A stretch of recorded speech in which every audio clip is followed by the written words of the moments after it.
Okay, we're in. We're Cafe Machina. Episode 2. Do it. Yo, we're here. And we're in a studio. This is great. I'm excited. Great audio. Yeah, it's great. Hopefully. I don't have to lean into the mic. Right. Picks me up. I can just sit casually. We got some good things coming. Hopefully this is working out for the viewers right now. We're working on it. Let people know. Why are we here? Who is this presented by? Yeah, okay, so we're here. We're here to talk about racing with drinks. This time it's water. It's water for both of us. Don't know why, but mainly because we have a new location. Right. If I'm going to have a cocktail, it's starting at 5 o'clock. Right. But it's our first time at this new location. We're respecting the location. We are. So maybe next time we might have some cocktails. We're getting rooted in, though. I think this is cool. So this podcast is presented by none other than Minus 273, the show sponsor here. They are a glove company, and I'm hearing some really good news about them coming up. I'm not going to break it. I'm not going to break what their ideas and plans are, but I'm excited about them. This is going in the right direction, and they look cool. They look fabulous gloves, and I want to be able to wear them when I'm in a car. That's all I'll say about that. Well, yeah. Where can they find them? They can find them on minus273.biz. Okay. And Instagram. Right. At MINUS273. Okay. Yeah. Now, we're also presented by Onnit. That's ONNIT.com. They're a supplement company. They've been supporting me for a while now, and they're helping us out with the podcast. So I'm using Alpha Brain right now. Chris is not, and he needs to be, so he can be tuned in with those alpha waves. Alpha Brain, they've tested this against placebo. It works. It works, and it is not placebo, as others might argue. Alpha Brain is it. We talked about this earlier. I'm not on supplements. Never have been, except a little bit of protein here and there. But I feel like I need to introduce supplements. I think you do. I want to get yoked. I want my next summer, I want a proper summer body. Right. I have no reason other than for vanity at this point, right? I'm not racing really anymore. I want to get back in shape. I'm going to do a little bit of karting next year, but it's more about vanity. I think you need to do steroids. I don't know why you would not do that. No, I'm afraid of needles. Ain't happening. There's other ways around it. I don't know why you wouldn't just step into the boat. I might get drug tested at the local kart race, man. You never know. You never know. Anyway, well, go to Onnit.com. Who else? And we got Molecule Sports as well. So if you happen to get minus 273 gloves and you got them dirty, which is highly unlikely because they're so sophisticated, they don't get dirty. But if they did, you would clean them up with Molecule Sports Cleaner. It's great stuff. And even if it smells bad, you spray on the refresher and you're good to go. And you can see how fast I'm talking. And the way I'm able to do that is with my Alpha Brain. I'm tuned in right now. So we're in. Tuned in. All right. Well, let's get this. And last but not least, we are now presented by 1600 Sound as well. So I think you can check them out at 1600sound.com. But these guys have kind of helped us out with doing a podcast studio, making this thing a little bit more professional. Proper setup. We got lighting, making us look beautiful. Yeah, hopefully. I'm loving it. I'm loving it too. So what do we got going today? It's a bit F1 silly season right now. Right. There's not much going on in the racing world. There's some NASCAR championship, I guess, that's going on. Who knows? I don't even know. Bunch of rednecks fighting each other in pit lane. That's all I see on the internet, at least. I don't really see the race results. I just see a bunch of people fighting each other. Do you think that's hyped up, though? Do you think it's not do you think they're actually mad at each other, or is this for ratings? I think they're mad at each other, but I think some of it's for ratings, at least in the media side. Right. I think it's a little bit about ratings. Right. But yeah, F1 silly season. The biggest thing on front of my mind right now is that Williams' second seat is definitely open next year. So we're talking Formula One now. Yeah, let's kick it off with the Primo series out there. Yeah. But that Williams seat's open. It's a coveted seat. There's a lot of names listed right now. And it's, you got Kubica, you got Arista, you got now Kvyat, and you have people that we maybe don't know that are on the radar. But the big thing right now is everyone's pumping Kvyat to go in the seat. I don't get it. I think his time in Formula One's long gone. Do you think? I mean, Kvyat, although made so many mistakes, but he's got experience on his side. He did do a lot of seat time, but I don't think I don't see him at a Williams seat at all. I don't think he fits the image. It doesn't make sense. You know, he's bringing Russian money and all that, and I don't know. It doesn't fit with Williams, but Kubica, however you want to say it. As much as I love him when he had his time, he was great, man. And, you know, in a BMW, outrunning his teammate all the time. Who was it at the time? No clue. No clue. That's why, because he was just crushing him. But he hasn't driven this car. He hasn't been driving this new updated car. He did, you know, a couple tests. He hasn't done it in race trim. It is a lot different. And I don't know. I don't see him. I would love to see him come out of retirement from F1 and show his skills, but I don't see it happening. Yeah, it's difficult. I think it's a big risk. He obviously still has the talent. I think a lot of people have said in this test he's been quite impressive. You just don't know. You don't know how strong that arm still is to go a race distance, to go full season. You know, I'd love to see him. Like you said, I'd love to see him back in the seat. I know another name that's been thrown out there is Ericsson, because a lot of people think Ericsson's out and Wehrlein. But why? I mean, Wehrlein's a Mercedes driver. They use Mercedes engines. Why isn't Wehrlein a big name in that so far? Right. Or maybe he is, and just we're not hearing about it because he is at the top of the list, and maybe they're trying to keep it hush hush. Do you think? I heard a lot of the stuff that he was just kind of like a prince, a little bit. You know, Wehrlein. A prince? Yeah, like he was very like, I'm the best ego guy. Oh. And I don't know. I've heard that. I'm not confirming it. You know, I don't know. I don't know him personally, but I've just heard he's kind of hard to work with within teams because he's got a very kind of ego driven, you know, vision of what he is as a driver. And that doesn't really fit with some guys, with some teams, you know. Do you know anyone in that circle that you've heard this from? Or is this hearsay? Is this... Somewhat in that circle, yeah. Oh, really? Yeah. Interesting. Yeah. I didn't know your circle it runs deep in the veins. That deep. It runs deep in the veins. No, it's kind of, I guess it might be a little outsider now that I think about it. You'd have to be pretty in to know like exactly how Wehrlein is communicating with his mechanics. I don't know. I'm talking out of my butt right now. I don't know.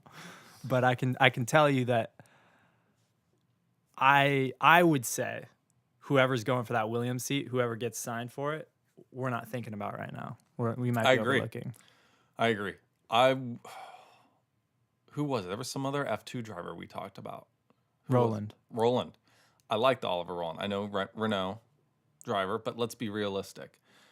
He's not getting into a Renault seat soon. Right. And he's not getting into a Renault team seat soon. That's an engine supplier, right? Like McLaren or Red Bull. So where are you going to go? And he's been that name for a while now, even as last year in karting. Right. He's been that name kind of coming up through that, he's going to be the next great British star. And he kind of fell short at some times, and he's got that momentum going again. Right. And it's like do or die. I mean, he needs an F1 seat next year. And yeah, it'd be interesting. I think he'd be a great... The problem with, I think, Williams is, are they going to bring on another young driver to go with Stroll? Yeah, that's tough. Two not so experienced drivers to go, because even Roland has more experience than Stroll.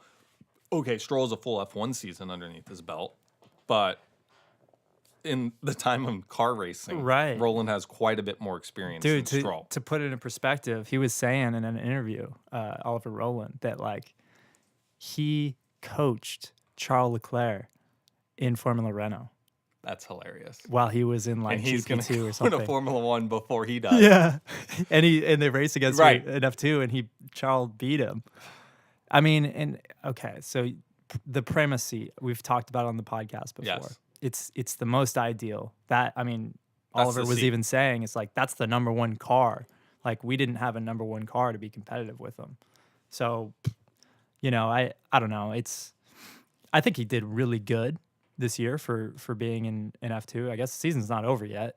He hasn't clinched second fully, but yeah, it's a tough deal for him because he didn't win the championship again, and you don't get a free ride into Formula One even if you do. Now, Charles was lucky. He has that vein with Ferrari. He's good to go. But for Oliver, there's nowhere to go with Renault right now. And he finished second, so he didn't solidify himself as a championship winner. Where do you go from here? It's a tough deal. I mean, I think you go to sports car racing. By the way, real quick, before we get too far into the podcast, congrats to episode 1 guest, Gustavo Menezes, second place at Shanghai, the penultimate round of WEC.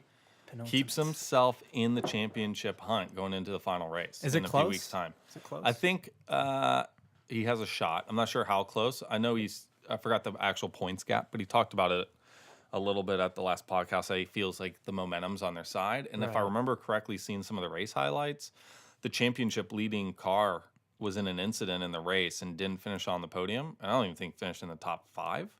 So he might have gotten some good points. I know not enough to take the championship lead, but if another race like that happens in the final round, who knows? Might have to have him back on the podcast if that happens. Yo, I'm looking at right now. LMP1 is ridiculous.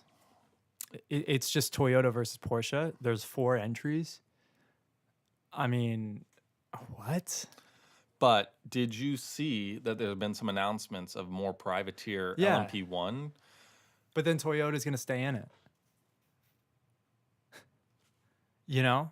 Yeah. Will they dominate? They're not going to develop a new car for next year. That's the good thing, I think, that the privateers have. They won't. Yeah. That they're not going to fight this never-ending battle of, well, they just have more money than us, and we're never going to be able to compete. So it'll be interesting. I think it'll be difficult, really difficult, but it's good to see, and it's a good building block for WEC to see if they can fix some of the problems that they have right now in that category, because it's too expensive. The budgets aren't the same as Formula One, but they're creeping up there, and it's like, all right, what's going to happen, when all the manufacturers go? Yeah. Why do we even have an LMP1? Should we just make LMP2 faster and just have an LMP category, especially with LMP3 coming up? Is there room for 3 LMP categories? I think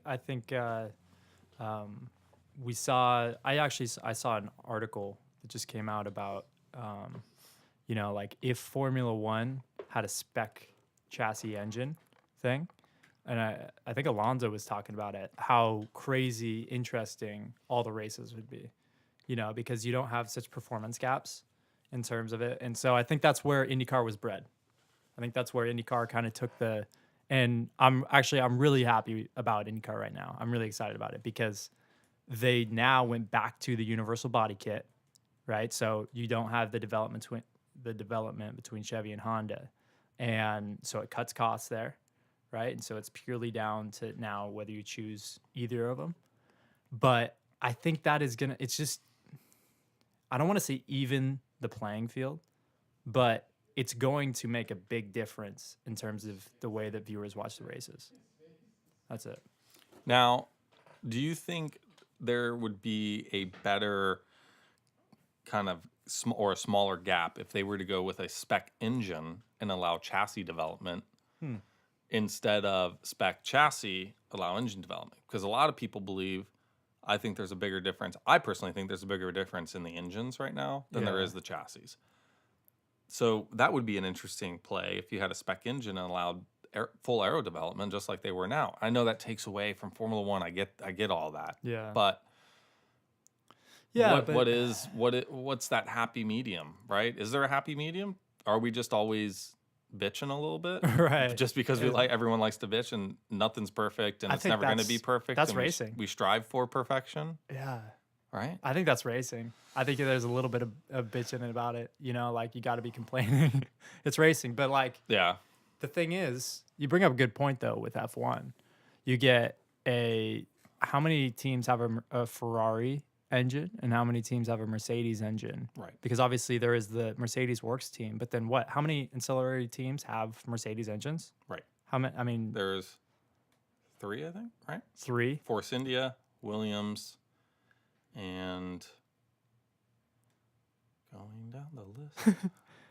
Mercedes, question. obviously. Okay. And then Ferrari, you have Ferrari. And Sauber, Sauber, Haas. Toro Rosso.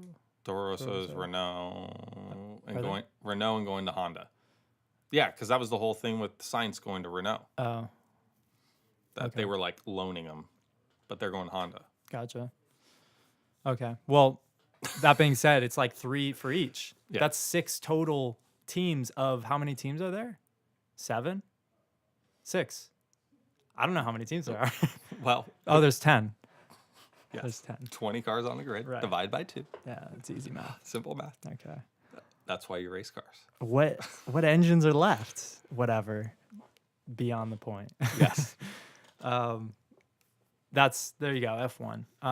But I think this takes us into what we were going to talk about, off-season uncertainty. Because right now, we're amidst the most uncertain time for a race car driver. For most race car drivers, correct. November. Yeah. This is prime time. November, December. I mean, it's a lot, right? I mean, you're going through it right now. Yep. Looking for money.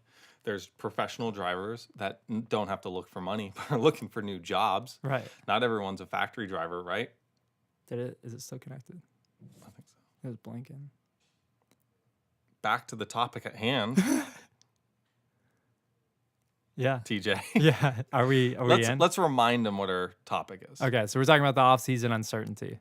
We can clean this up in editing later and produce a good one. Yeah, exactly. So right now in November, December, we're amidst the most uncertain time for a race car driver. And this is where they find out if they have a job for next year. But unfortunately, this can last. For some people, it could last a week. That uncertainty period could be a week. For others, it could be from now until March next year, where you're uncertain. You have no idea what you're doing. Right. Things could come together at the last second. A lot of times that happens. It's a scary time to be a race car driver. Personally, it's very hard. It's hard to balance life when you're like, man, like working every day to get it. And then you kind of have to start looking at other options, see what's out there. And obviously as like, if you're in GT cars and you're looking for a job, and that's a tough deal. Yeah, you might be looking for your new sugar daddy or stealing someone's sugar daddy. I guess. That happens. I mean, these are the things that, like, unless you're deep in the industry, right? I think people at home don't really know some of the stuff that goes on. Right. And this is more in sports car racing, right? But when you have gentleman drivers and everything, but I mean, it happens. Guys get chirping in the ear of someone. Oh, you should. Have you thought about doing this program next year? Oh, I could bring you on. Right. It's stressful. Stressful. There's some drivers I've seen recent news of guys moving to different teams and knowing that the other professional driver has to be out. It's not a 3-person gig, because I know there's a gentleman driver that's funding that program and he's racing. So it's like, well, where does that guy go? Because he's an A-list driver. So now you're an A-list driver. Okay, you're not a factory driver, but you've won big championships in IMSA and Grand Am, and now you're looking for a ride again. Right. And not all the time, you're not getting the phone call. I mean, you're the one out there searching for the rides. Right. And the rides get even more limited in some regards the further up you go. Yes. You think about it, because there's less cars. I mean, you think if you're a GTLM driver, you may have to go down to GTD. Right. Or if you're a GTD driver, you may have to go down to, what do they call it now? Continental Tire? Conti. I don't think that. GS had 10 cars this year? I have no idea. I just know the budgets to run in that have gotten crazy expensive. I remember when I first got into sports car racing, you could get a pretty solid ride. Maybe not race winning, but you get a pretty solid ride for $6,000, $7,000, $8,000 a race. Not the car, right? Just per driver. Yeah. But I remember at the time, maybe a few years ago, and I haven't checked recent prices, but I've heard rumors of $20,000 per seat. No. ST. Like a Honda. You're driving a Honda Civic. That's ridiculous. Come on. That's stupid. Really? No, So, it can't be. okay, that may be the high end, but I do know I know rides that were definitely over 15 to drive a Honda Civic. I've heard that too. Come on. Really? Yeah. That's ridiculous. Or like a BMW. Something like that. Yeah. No, I know that for sure. It was upward. It was about 15, I think. Did you look at doing that at one point? Just a race, Yeah. but no. It's just no. No. It's not. You don't want to no be good. stuck as a front wheel drive touring car driver? Yeah, just get kind of stuck there. I don't know. It doesn't appeal to me really. But there's guys that get stuck. Incredible drivers. Yeah. That just get stuck. They Right. can't find a ride. right. I don't know. But what I did want to make is that distinction about it's a very weird time when you're in the off season because you have to. This is a time where you can get drives, right? And you can get on a good team. But obviously we've talked about on the podcast before, you got to bring funding for that seat. Yeah. So you got to be ready, talented enough, experienced enough to be in that seat, to be taken, seriously for like evaluating a shot there. That they're not going to have to go testing every freaking day to get you on pace, right? And then the other side of it is you just need to come up with the funding. Yeah. And there's two sides to that coin, right? And part of it is being able to keep that spot you want, right? That's like, okay, this is ideal scenario. If I move into that seat or up into this series, I need that seat. And it's only going to be around for a certain amount of time. And you got to raise the funding for that in, I don't know, what you got like a 3-month timeline or something like that to build a program around it. It's a tough deal. It's a lot to ask for anybody that's in their 20s, right? Yeah, the interesting part about that is it's the age old. You got to be also a businessman in racing. But if you think, for a 20-year-old to present to big companies and actually like have to be essentially an entrepreneur and build a business plan and really come in and take some of this stuff and be creative with it is difficult and daunting. Right. And I think I wouldn't be surprised if a lot of the deals that don't happen is because of that, because it was presented the wrong way. Maybe they were interested. It just was presented the wrong way. Right. Or I remember one of the first times I ever got on the phone and actually got like a CFO of a company on a phone to talk about sponsorship. My dumb self was like, oh, yeah, hey, and the program's going to be $100,000. And that was like how I opened it, right? I was like 16, 17 years old, just before I even drove a race car. But I was like, just trying to get that momentum going. My dad always wanted me to go and look for the sponsorship. And I think that's a great thing for young drivers, that they don't let their dad or some manager or someone, like, when you're earlier on in your last years of karting, or just be more involved, learn more about it. Yeah. Because you look at Gustavo, he's in his 20s, but how well spoken he is and talking about networking and everything. If you could be like that at an earlier age and have a better understanding, and even though you may have someone helping you, whether or not it's your dad or you hired a manager or someone to look after it, but if you can be that guy, I think they're going to take you a little bit more seriously. Yeah. That they're not going through some middle person to get stuff done. That you're going to not just be a good spokesperson because you can speak well, but because at a young age, you're a professional. Yeah, and you get it. And that's kind of, I think maybe a lot of deals are left on the table or just shunned away because it's not presented properly. Yeah, and honestly, I've learned the thing is there's not a cookie cutter approach to how you can present to these companies. I've learned through trial by fire, I guess, but that you present to each different one of these companies, and you get almost a different reaction from each one. You don't really know how it's going to resonate with them, and there are certain points that really they get excited about, and it for like every different company it's different. It's so surprising the range, and okay, like the way I presented it to them in this way didn't fly. That one not going to work. That one's done. Got to forget about it. We were excited for like a day, gone. move on. And you literally just have to have this mentality of like, on to the next one, on to the next one, and get the experience, the reps of learning how to present properly, and then learning how to like lay your program out in a way that they can get viable return. We always talk about that ROI in this. If you speak, I think Gustavo talked about it too. Yeah, He's laughing about it. Like, yeah. There's no ROI in racing. Right.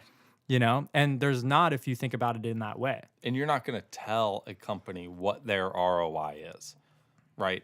You're just not. You can give them and this is kind of what you said with I think a lot of people tend to present cookie cutter presentations or cookie cutter ideas to these companies instead of really doing their research, having conversations. And look, I was never super successful at bringing in money, but being in business after that and learning more about how businesses work and what I would see as a benefit, right? Especially even with Minus and when drivers ask for sponsorship, is really understanding before you ever present a single thing to them, understanding what their goals and what they're even wanting to get out of something like this. Yeah. Right? Are you just looking to sell more product? Are you looking to engage with a different audience that you haven't engaged with yet? And I think that's a lot of, and this isn't the big companies we're talking, right? Or big teams. And those have professionals. That's why they bring in the big partners. These are we're speaking to the people that are entering junior formula racing or have done maybe a year or two of junior formula racing or sports car racing and are trying to find that extra money and are either don't know how to or are falling flat on their face and don't know how to and can't afford to hire someone. And most times the people that they're hiring are guys in the industry that are flat out stealing your money. Yeah. I mean, I can't tell you how many times I had guys, oh, yeah, I want to be your manager, Chris, this, and this, and I'm going to charge you $2,500 a month plus all the expenses. And you're like, okay. Oh, and 10% of everything I find. Yeah. And I'd always go, well, how about this? How about I give you 20 to 25% of everything you find? And it cost me a dime. And I'll pay for the expenses, but I'm not paying you per month. Oh, no, I can't do that. Oh, you must not be that confident in how successful you can be at this. Then. Right. Because if you're really successful, you're going to make a lot more money off that extra 10, 15% when I'm looking for $500,000, $1 million than your $2,500 a month when you have 3 clients and now you're living pretty cush in Charlotte, North Carolina. Right. Totally. With your $500 a month rent. Yeah, I know. Yeah, not here in LA. You're not living in LA. He's charging $5,000 a month. Right. But it's always like, where's the results? Yeah. There aren't any. No. I know a few guys that have had success with people finding money for them. Personally, I know a few people that have. It's rare. But in most cases, you're coming up nothing. I remember a good friend of mine, Matt Jaskell, was when he was in the Red Bull Pro. It was after the Red Bull Junior program, and he was still racing and trying to find programs. He was at a massive company. I think we're still good. Did it? I think we're still good. What's going on? We are not good. But we're back. So, as I was saying... Do you remember? Matt Jaskell. Okay, good. I remember he was with a very, very big sports agency that was supposed to look for money for him and everything. And, he was like, hey, why am I not seeing any movement here? And they go, dude, do you know, the amount of people we represent? We have a hard enough time finding money for Kyle Busch Motorsports. He's the top of the list. Do you really think... He was friends with the guy, so I think he was maybe a little bit more open about saying what he was saying to him. Right. But, you're at the bottom of the totem pole, man. And okay, that's a big agency. If you're with one person or a smaller, they can dedicate a little bit more. But that was always my thing is, who says you're not looking for money for another 2 people and you've worked out something and they're at the top of the list? Yeah. How do I know you're working for me? How do I know even you're working for how much time? There's it's no way. very, very hard, I think, for you to put that trust in someone to go out and find you money. You either need to be very involved with the process or it needs to be someone that's connected to you personally, that you have that trust already built. But I mean, I think that's that's what you have to do. It's difficult. It's a hard part of the year. I've found that being able to work on it on my own. I've worked with different people before that have helped me out on it. Honestly, like if you don't have a passion for racing, and if you don't have a passion for like a day-to-day passion for being able to raise the funds, if you don't have an incentive for doing it, like for me, I have an incentive of, I'll be racing next year if I can come with the funding. Like that's daunting over me every day.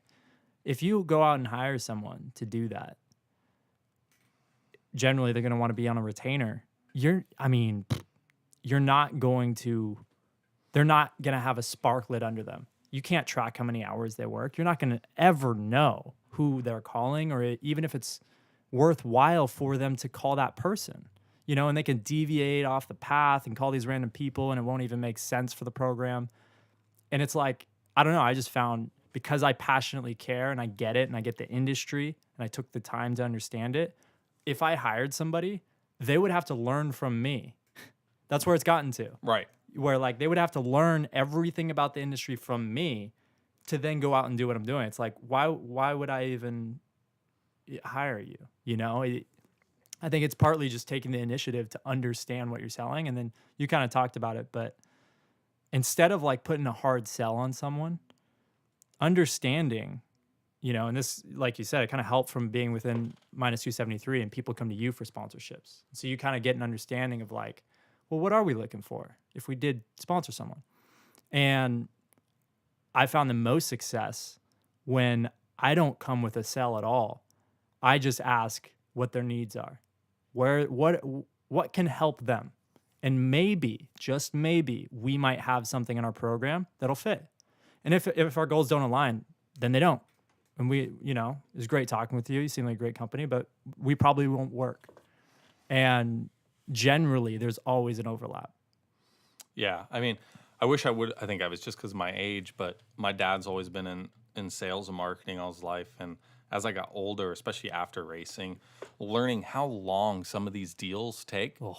And this is something that has actual ROI that you can put numbers to, right? Like, we're going to save you X amount. Or this software is going to allow you to do X and Y and should bring you Z amount of money, right? And some of these deals would take over a year. And I know you start to learn more about these actual sponsorship deals that are happening in professional racing, and they do take that long, right? And that's why when we were talking earlier about maybe sometimes it's better to take a year off and to look for that money seriously and to put 100% dedication to just that. Right. And just say, I'm building a program. And I actually did that my last year in racing when I was like, you know what? I'm tired of the stress of finding a ride. What if I can find money? I can go up 2 levels. Right. Be in the where seat I'm at. You want to be. Right. Not go where I know I can race and make money, but not make the money I want to make. Right. Elevate myself 2 levels I know I can race at. And I did. I put forth some effort. Really? Oh, yeah. Did that work out? Zero. See, that's the thing is but I will say, I've always said this, the reason why I feel like I didn't make it was not because of talent, because I didn't have the dedication to make it my career. Whether or not it was calling teams to try to get rides, right? Whether or not it was talking to gentleman drivers and trying to get them lined up. I mean, I had some really close friends that are very successful at it, right? Got gentleman drivers in Continental Tire and got their deals lined up, moved them in the right direction. For whatever reason, I've never been the best at selling myself. I've always been really good at selling other things. And that was the honest truth. I didn't make it mainly because I didn't have the dedication needed. I was interested in doing some other things. I'd put forth an effort, but when I would hear what other guys were doing and how much time they were doing, I wasn't spending that much time on it. Right. No. How much do you think, though, is actually honest about that? It's always a little bit. Yeah. It's always a little, right? I think they're good. I think they're smooth talker about what they're doing. I think if you looked in their day to day, I'm not calling people you're like your friends. No. I'm just saying, because you hear it all the time from racers now. But I know how much time you do. I'm like, hey man, let's go work out. Oh, I can't. 5:00. Right. But I heard that all the time. Like, hey, let's. There's not. I think we're on. Oh, no, we're good. Right? You sure? Yep. Yeah. Oh. Sorry. Okay. This Wi-Fi is throwing us off a little bit, guys. We'll Sorry, get the a little cable bit. going. But I know. I mean, you're like, hey, we're 5:00, man. I'm working till 5:00. Right. And then we can go get a workout. The other day, you're like 8:00. I can finally get a workout in or whatever. Right. But yeah, I mean, sure. It's like, what's your, like when girls and guys talk, what's your number? It's always inflated or deflated. Yeah, I think this, it's up probably inflated a little bit, how much time you're spending. A little bit. But I think the guys that make it, it's in any sport. Yeah. It comes down to work ethic. Right. You can't rely just on your talent. And in our sport, it's a little bit different, right? Our work ethic is on track and it's also off track. Yeah. It's making those connections. It's going to Cars and Coffee every morning at 6 a.m. Maybe meeting that one guy, right? It's that spending that little bit extra time after if you worked at a racing school and getting connected. Yeah. A few of my private coaching clients I had were not necessarily people that I solicited. It was just because I spent a little bit more time with them and they got in contact with me later. Right. But I would have never, if I would have just left and just brushed them off and kind of given them the, oh, hey, great job, yeah, and then leave. It's not going to happen. It's not going to happen. You're right. But you got to apply that dedication to every facet of your career, working out, networking, finding money, working with your engineers, right? Going to days even when you're not at the track and just being part of the culture. Yeah. And that's something. Well, I'm not a car. I'm not a it. car guy. Yeah. I'm a racer. Right. I'm not a car guy. And that's me. And one of our next episodes, we're actually going to talk about that, is the car culture. One of our friends is big in the car culture and everything, but I'm not a car guy. Yeah. I don't really care about the latest and greatest cool supercar coming out. I mean, I think it's cool, sexy cars, high horsepower. I'm a racer at heart. Right. So like the car culture part of it, I always had problems being like, when my dad would take me to the Monterey Historics, I'd be like, oh, cool, really cool car. We'd stay for like 4 or 5 hours. I'm like, after an hour, I'm like, cool, we saw it, right? We're going? We're not like getting on track, so we should go. Let's go home. Yeah, no, I'm there too. Okay. I don't even get like, that's honestly, people would tell me like, oh, did you see like the new release of like, X supercar, and I'm like, no, not at all. I didn't see it. I didn't even know a car was coming out. I didn't even know they made that model range. Like, I have no idea. I'm so uninformed when it comes to that because to me, it doesn't really apply. Like for being a racer, it's much, much, much different than being in, I guess, rooted in the car culture. Maybe that's the move. Maybe that's the move. Get a little, kind of the car culture thing going and, a little Cars and Coffee here and there and talks to people up. But I don't know. I think staying true to whatever you're doing, whatever your story is, that's the important thing. And for us, I don't know. I guess we just happen not to be car people. I guess when you race karts, you're not racing cars, and so you don't grow up with cars. No, that's not true. I mean, my dad is a big car guy. I mean, growing up, Austin Healey's, Sunbeam Tigers, De Tomaso Panteras, had a couple of vintage race cars they played around with. But, I mean, I was always around cool cars. You just didn't. I just, for whatever reason, I'm not into cars. I drive a all the time. People are like, what do you drive? A Volkswagen Jetta. It gets me from point A to point B, gets good gas mileage, it's safe. It has a great turning radius. And you could, if you raced like stock Volkswagen Jetta, how fun of a race would that be? Not fun. No, you're into hilariously. I love it. Yeah, on the simulator, you love racing the Macan. Yeah, the Macan. Like, come on. Dude, the Macans are great. You're gonna fall in love with it. It's not about the push laps. You can't push them. They don't like turning. They don't like braking. They hate all of that. They hate accelerating. They despise corners. It's perfect for racing. Oh, it's beautiful. Oh, you're gonna love it. Well, I mean, that brings up another good topic: sim racing. Sim racing. Well, I mean, we both enjoy it, right? A lot, right? I enjoy it because I'm such a competitive person. And for me, sport is sport, racing is racing. I just like competing. Yeah. So I couldn't care less if people are like, oh, it's not realistic. I don't care. It's different. It doesn't have to necessarily be realistic. It's realistic to what it is. Right. And I think they've done a lot of great. I was not like an official tester, but I did a lot of the beta driving on iRacing back in like 2004, I think when it first was. The OG guy. And a bunch of us had like one of the beta versions of it, and we did a lot of racing on it in the beginning. But it's come a long way with the Seto Corsa, Project Car, some of the other companies that have come out. I enjoy it quite a bit. Yeah. I don't know still how much it really plays in the professional racing world, right? I know some of the F1 teams are now doing these I think it's a marketing gimmick. It's got to be. Right? It's a way to reach ESport racers, I think. But I think the ESport racing is a thing. It is. It is. And it's an outlet. It's an outlet. That like that's what I was telling you about, where we had a race after work, you know, and just had some fun. And it was all the instructors. And it's like, you're never gonna, you know, bang wheels with Macans at Valley Lunga. It's never gonna happen. Maybe. I mean, it could happen. We could make it. If this gets big enough, we'll make it happen. The Macup. The Macup. It's Porsche. gonna happen. We got connections at Porsche. We can make something happen. It's gonna be a ladder system. Yeah. So it's a GT3 Cup. Macup is coming first. That's the entry point. So you heard it. You heard it here first. We've talked about this once before. It's coming on. So the Macup, but the point is it's just racing. It's a racing outlet, and you get to, you know, bash wheels with guys and race, and there's no damage. There's no, you know, check at the end of it. You just get on, get out. Now, fundamentally, there is something completely different between racing that and racing a car.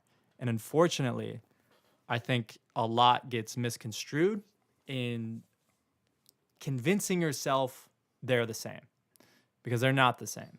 There's a big difference.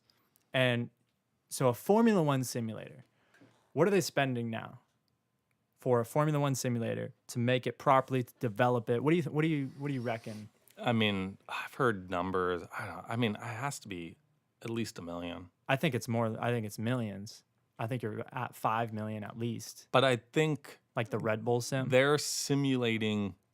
Their purpose of simulating is different. It's to get real data.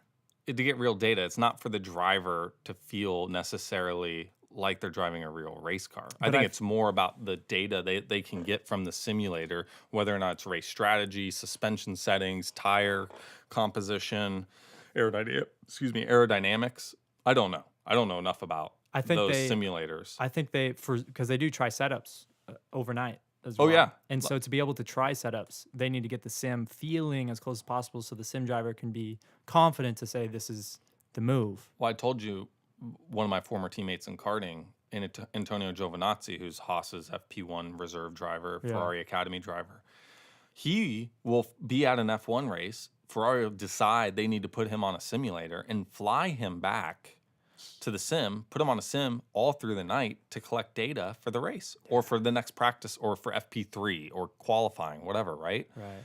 But that goes to these gimmicks like, is a top sim guy, does he have the knowledge to give feedback on that? Right. Or is it just a plug and play? We just need someone to drive the laps, and we're taking that data. We just need someone to drive the laps, right, and be consistent. And, I think and be able to, if it's a faster thing that we're trying to find speed, can he go faster? Right. But it's interesting, if you don't have that background in car racing and at that level, can you really give proper feedback to those engineers back at the factory? You shouldn't be able to. That I don't think there'd be a way. There would be no way of knowing what it should feel like. That's the problem. Right. But I think there's a reason why you get a person like Antonio Giovinazzi in a simulator seat. Why wouldn't you have a sim driver there? You know, that's the real question. Is like, why do you hire a professional driver that's very renowned in Formula cars now, has done a couple F1 races, versus the multitude of different sim drivers that'll probably charge a lot less to be in the factory doing it? It's like, why would they not go after that guy? I think there's just fundamental differences. Yeah. But we talked about this before, the McLaren, that whole campaign for the world's fastest gamer to be their sim driver. What's that about? Would they actually use that sim guy? Or are they going to have like a backup guy that's actually doing the real work? Or is he just doing some work and it's like the basic stuff? It's like the reserve driver doing the straight line aero testing at the airfields in off-season testing, right? Like a dummy could drive it in a straight line and drive it back. So is that what they're looking for? Is it just someone just to do laps and to... On a sim, on a straightaway. That would be hilarious. Yeah, like not even in real life. Just, okay, we're going to need you to turn that around. Turn around. No. And go again. You got to do it's for hard hours. to do. It's hard to do a U-turn. You got to do three-point turns. For hours. You got to press the button to get in reverse. It's hard to do. It's hard to do. You clutch in first. You got to double clutch. So you clutch in, clutch out, clutch back in. Nope. See, you stalled it now. So you got to refire it up. And it's going to be this whole process. Sim driver's not going to be able to do it. Because when have they ever started a race car? They don't even know how to use a clutch. Like, what are you going to do? It's too much. Yeah. So my point was that it's going to cost like we're talking the most amazing sim setup, millions of dollars. But for the average person, they might be able to spend $1,000 on it. Average, I mean, lower than that, 500. Maybe you get the anomaly that some rich guy can drop $100,000 on a simulator. And honestly, I've driven some of the $100,000 simulators. They're not good. They're gamey. So I got shit from one of my friends about who I was text messaging earlier. Yeah. I was texting my wife. Okay. But his name's Ramo. He races Porsche GT3 Cup in Canada. You can look up his last name. Is he vying for the McCup seat? No, but he has some great input. Braking points were identical at Montreal. I was using iRacing. So he feels like, and I actually know this with one, I forgot what other car that I raced at the same track, and the braking points were identical. I agree. But I want to interject. Fundamental difference, he races. Yes. He races a car. He didn't, I mean, I'm assuming here, he didn't come from the virtual world and said, I can race, right? Yes. He knows the difference, and he can make the distinction in the best way possible between the two. True. Right? And take away for what it is. Yeah. But if you only grow up doing simulators, you're missing an aspect. A massive aspect. Yeah. I mean, what is it? It's the seat of the pants feel. That's what it is. It's the seat of the pants feel. I mean, I think there's even driving on the sims, when you're making those corrections, there's times that you spin out and you're just like, there's no way I would have spun out. Right. There's no way. Right? I can't remember the last time I've spun out driving a car, period, race car or not. I can. Maybe I'm just not fast enough. I wasn't pushing it to the limit. Release that brake. Baby. Right. But you know what I mean? Like on my own, I can't really remember the last time I had some like multiple spins. How about we put that? Multiple spins? I will spin multiple times on the sim. Now, is that because I know there's no real damage and I'm pushing it further past the limit? And I am getting that point that you never get to in a car because you're not really pushing it. But I felt point. what you're talking about when you're like, man, I wasn't even like pushing it. Like, right. How did I spin? Or like you nick a curb and it spins really easily or whatever, right? That at the track you can. And you're just like looking at the sim. You're like, okay. Okay. Like sim. You think you're better than me? I know, you're like all hard. You get all hard. Like you're just like, yeah, okay. Sim, okay. Whatever. Sim. Like restart it. Like, would you do let's say your racing career tumbles.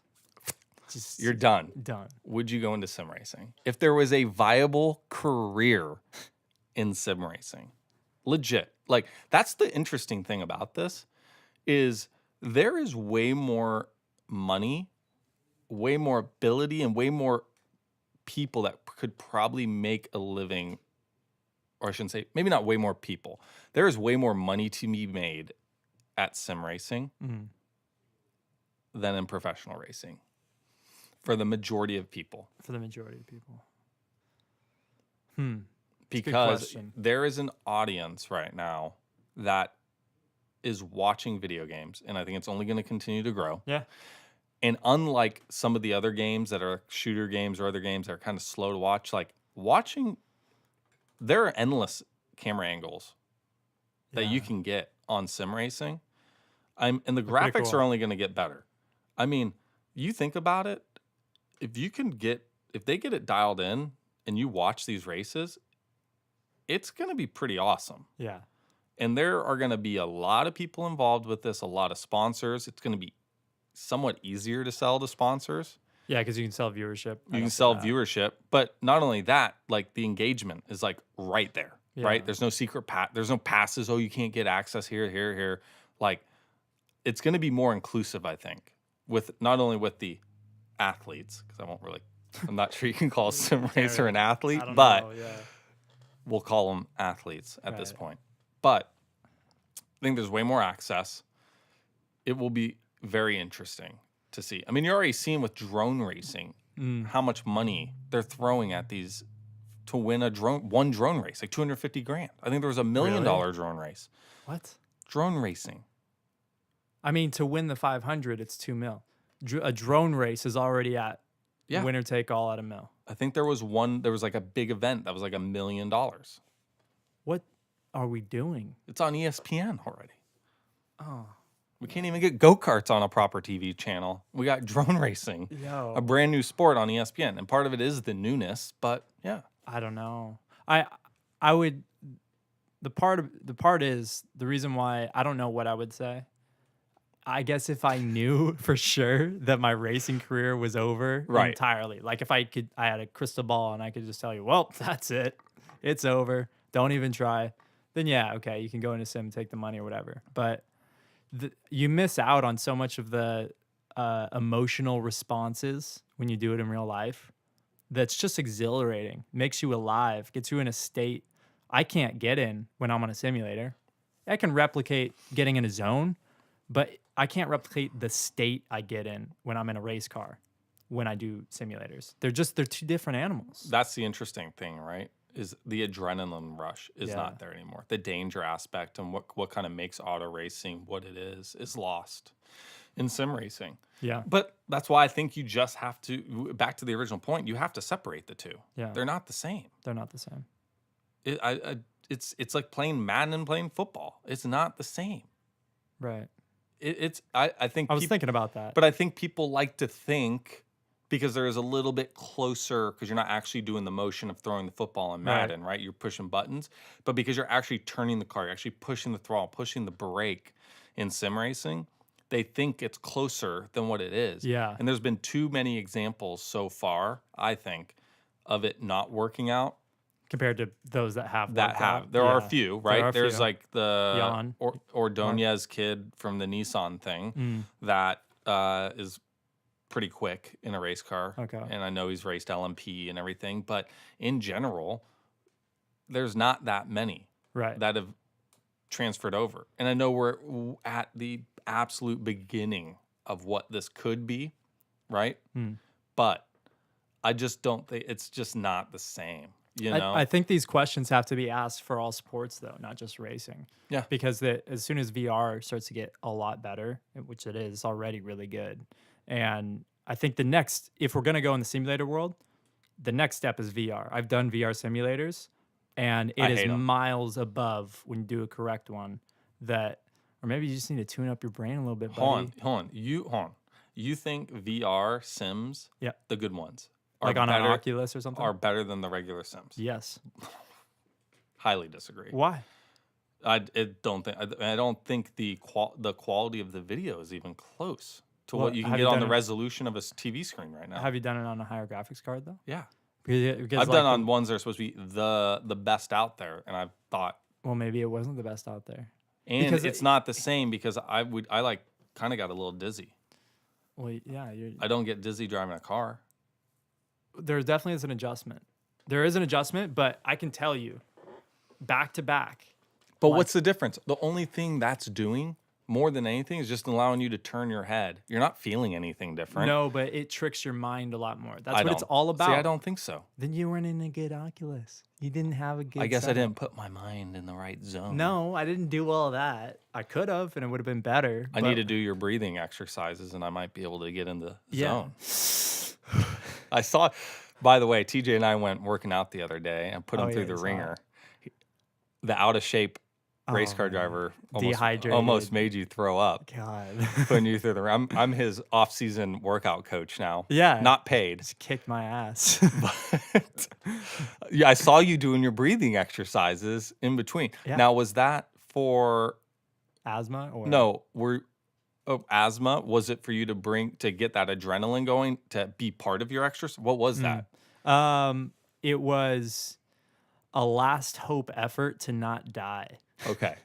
No, I mean, it wasn't for my asthma. It was just because what you're simply doing is oxygenating your body. And Right. so like when, it's why, what is it, the BPO or EPO, whatever they took, the cyclists, right, to have a better oxygen retention. Right. So when you can oxygenate your cells aren't depleted from oxygen, which means as soon as they start getting depleted, that's when you're like, okay, you're struggling to breathe and you can't breathe anymore and you can't go any further. So you fatigue out. If you're able to extend that period of fatigue, you can go longer. You can get more reps. And so when I was like, starting to falter, I did it. How many more reps did you get? Well, I could do the reps fully and efficiently and power it out. It was just I was struggling. It was funny. So you just lay on the ground and start hyperventilating, it looked like. Yeah, I know. So people know what we're talking about. Tell them what they should look up on YouTube or whatever. Yeah, so it's the Wim Hof method breathing technique. I know Vice landed a little documentary. I watched that randomly. Didn't even search it out. Just saw it on just popped up. Vice. It was pretty interesting. I haven't tried it yet.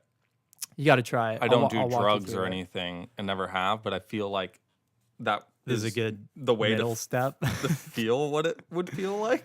Yeah, because they said like some of those guys looked like they were like tripping out. Yeah, I don't know. It's different for everyone. It's weird. I gotta say that when I was walked through, and I was taught by like the certified. There's only a few. There's like less than 10 certified instructors for the Wim Hof breathing technique, and when I was walked through it, we did the whole reps and learned how to do it. And then at the end, they call it like DMT breathing. Okay. And it's literally just breathing. We don't ingest anything. So it's just breathing. Yeah. Want to make that clear. That it's just breathing. There's nothing else involved.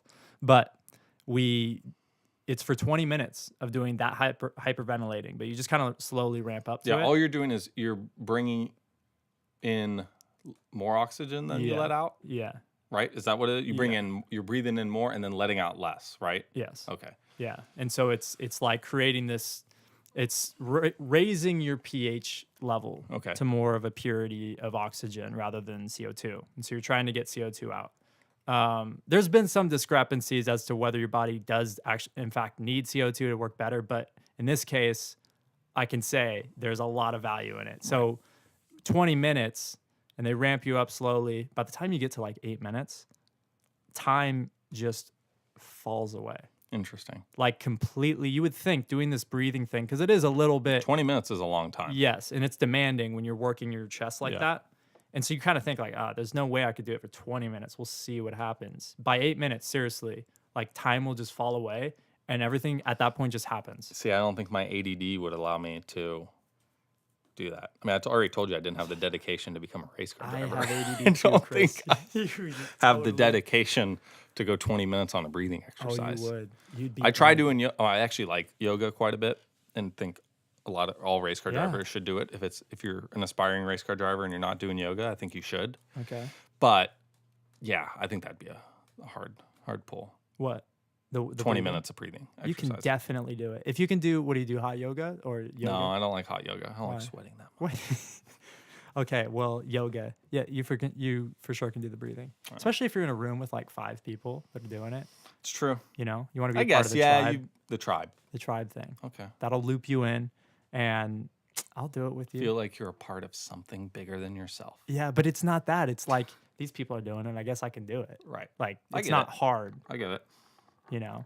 One of my friends just texted me and said, one of the things that with drone racers and sim racers, they're not getting chicks. Oh. And that's one of the reasons why we race, right? Right. Cool. Just to get the chick. I mean, that's how I met my wife, was through racing. Yeah. Not at a racetrack, but it was through racing friends and everything. Yeah, no, my girlfriend. It's because she knew I was a race car driver. Oh, so see, my wife actually didn't want to date me because I was a race car driver. Oh, really? Yeah. There's a stigma. Well, she was in the industry, and her family's been in the industry the whole time, and she's like, nah. she's like, eh. I know who that guy is. Luckily, my friends vouched for me, and I got a first date, and onwards and upwards from there. Oh, look at you. I know. You're in. But you that's overcame.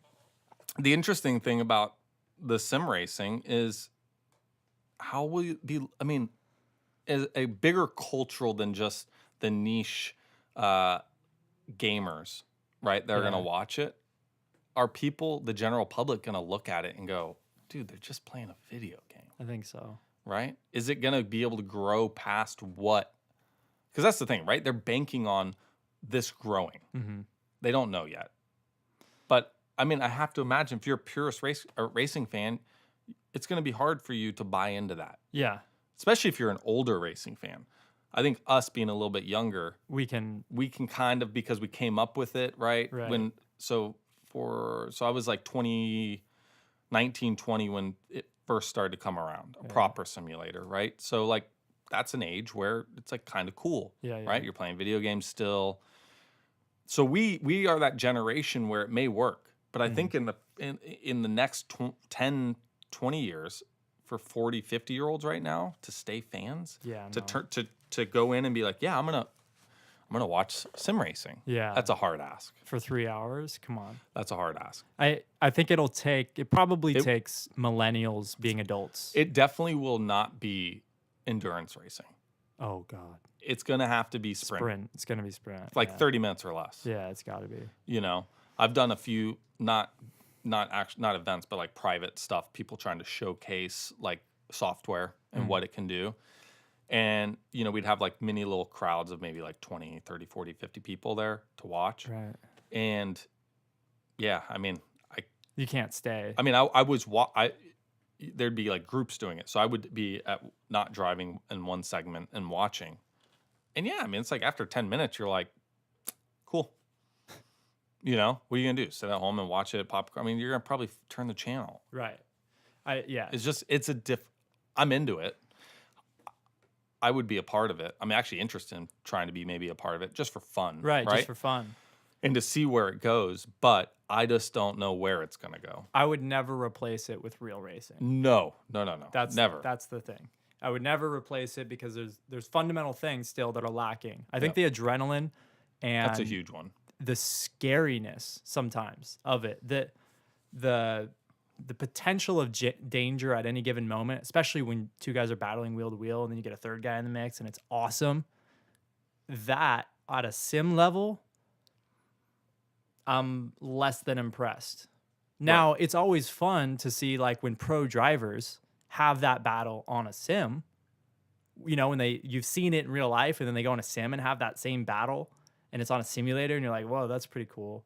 But then it's like, okay, I want to see them do it in real life. You're missing something there. Well, that's the interesting thing, because I remember, and it still happens today with my friends that do get on iRacing and stuff like that, is like when they race, these people don't have racecraft. Right? Or they don't really know. Like I used to get in arguments all the time when we would try to race online, and someone would get all pissed off, and you're like, I'm next to you. Right. Or like you'd get pissed off at them, and they're like, that was a pass. I was right there. I was like, no, you weren't even close to next to me. You were like at my rear tire, barely. That's not, you don't like have, knows, right. Like you don't, that's not your corner now. But they think that is because they just don't know. Yeah. Because they're essentially they're a fan or enthusiast that watch racing and have their own view. And that's why you ever see, you know, on Facebook or what people comment on professional racing incidents. Yeah. And their views are just so out the left field. And you're just like, huh? Right. But those are the guys you're competing against. And I'm sure there's sim racers out there that have the same view. Right. And that would be hard to overcome if you're not part of that world from the beginning. Mm-hmm. If you came from professional racing, or even you never were a professional, but raced real race, like go-karts or cars, and knew what racecraft was and real racecraft, and tried to bring brought it to sim racing. And you're either getting MF'd or you're MFing every person because they're just running into you. Yeah.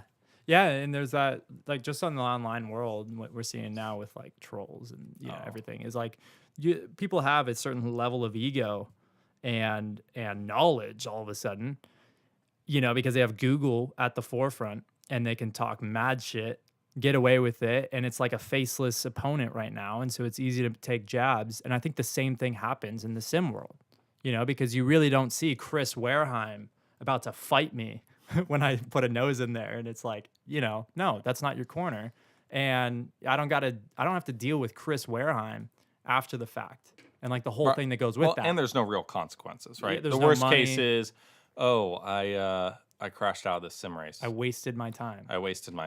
There's no money of fixing the car. There's no actual like damage to your body or livelihood or living. Unless the wheel snapped hard and broke your wrist. Highly unlikely, but highly maybe unlikely. The setting turned up too much. Seen it before. I need that force feedback turned up real high. Just, it makes it feel realistic. So, give him a wheel. It's just. I mean, it's interesting. It'll be interesting to see how it plays out. I know you and I have talked about just doing a little bit just for fun. Yeah. But there's not really many avenues yet. It's not like there's big sim leagues where like you can go. I mean, I know they're starting to do a few, but it'd just be fun just to try it out in a competitive setting. Right. Not even like to dive deep, just to see what it would be like in a competitive setting. I would be interested in that just to see. Yeah. And to see where it could go, because it may change both of our minds on it. It could be. I just think, thinking about it right now, I see sim racing like for fun. Like where it is. It's a hobby. Five pro drivers that get together. It's a and hobby. It doesn't have to be five. But in our case, like guys that have racing experience and are very good on the simulator, then you go. Right. Maybe some guys are not. Doesn't really matter. And you just battle and you have fun. And in this world, you have no consequence for beating the crap out of each other, and getting away with it. And even maybe you don't touch as much, if you're in a Formula car, but you have fun. Right. Because how often have we... I'm going to just send it, bro. Right. I'm just going to send it. But how many times, like, honestly, between us, generally people that are sim racing, me, you, and then we get 4 other guys that are in the mix. We have all never raced in the same race ever before. True. Right. And so sim racing offers that, Yeah. which I think is really cool. It is. Oh, that's cool. Well, I think that's been a good show, personally. I hope so. I hope the live stream didn't just like put 5 different videos out there. Yeah. So if you guys caught the tail end of it, or you want to watch the fully edited version without any of the interruptions, it'll probably be up tomorrow evening. Maybe we're hoping to get it within 24 hours. Yeah. Up online. Should be up on YouTube first, I believe. Maybe Facebook. We'll see. But we'll keep track of our social media. We'll let you know. Next week is going to be a fun week for us because we're going to do 2 episodes. One will be live and one won't be. Really? I think you just getting lost on what is next week. Next week is the SCUSA Super Nationals in Las Vegas. I guess I was. So we'll do our normal show on Monday. That'll be live, normal episode 3. But then we're going to do a special episode with Kart 360. That won't be live on our channel. That'll be live on Kart 360. And we'll give a little bit more information about that. But we'll do the recorded version on our channel. So we'll have 2 shows next week. Don't know yet what the later one in the week will be. Maybe Friday, Saturday, maybe Thursday. Just depends. We're hoping to get at least one really A-list guest. I think I can pull it off. I have a few connections. Uh-oh. So we'll see. You gotta I'll leave it open, because if we don't get the person, I don't want to leave people disappointed. But I think we have a chance at getting a pretty A-list driver that's going to be there. A-list driver. Even not, it's going to be a great episode. It's the biggest kart race in the world, not the most prestigious. That's still the CIK World Championships, just to make that clear for some people. But it's an awesome event. I'm bummed I'm not racing in it this year. I got to focus on my livelihood and not having fun. Right. But next year I'm coming back, not racing Masters like I said I was going to do. I'm going to race senior. I'm going to get back in karting shape. Uh-oh. And I'm going to go after it. A couple guys were making fun of me. Michael Valiente to be one of them, telling me how dare you race Masters at 32 years old. Uh-oh. So you got to come back, make it come he back. He guilted me into running senior. Yeah. Okay. So you're going to be training. You're going to do rib exercises. Just be like, turn over, punch in your ribs. Yeah, I don't know what it is with my ribs. I'm going to try one of those new seats that are shaped more like a car seat. Oh. I have a little bit more stability in the hips and everything. So maybe I don't use as much of maybe my core's just weak and it makes me use my ribs more. But are you having rib problems? Yeah, a little bit. Not like bruising or anything, but just sore. Do you wear a vest? Yeah, but it's from like 1998. It's like an MIR 90. It's probably your problem. No, but even like my dad made me this really cool carbon fiber one, and I used that, and it's still no good. No good. I think I was just being a wuss. I'm getting old being a wuss. Yeah, I think that's it. But I'm coming back, man. I was humbled the last time I raced. Really? Yeah. I want to get back in karting, man. Let's do it. Not like long term, but like I want to drive a go-kart. I know. I keep telling you I'm going to get you hooked up. We're going to do it. Dialed in. You're going to see us at I should have my own cart next year, so we'll see. We'll see. But we're going in. So episode 3 will be the normal one, live, Facebook Live. We should have a guest this next time. I won't say who it is until it's official. Right. They were supposed to be here this time, but we'll get him in. Business calls for him. Yeah. So he was a little too busy. And then our special recorded episode at the end of the week, Supernats. And when is Supernats? It starts a week from Wednesday. I should know. And I think qualifying is on Thursday, heat races Friday, Saturday, Super Sunday finals. So we don't know exactly when we'll have the episode online, just because I'll be really busy. I'm not sure how much time I'll have editing it. We'll see if you have time to edit it in time. But yeah, should be a cool episode. Keep you guys informed, and see you guys next Monday. Cafe Machina, episode 2. Thanks, everyone.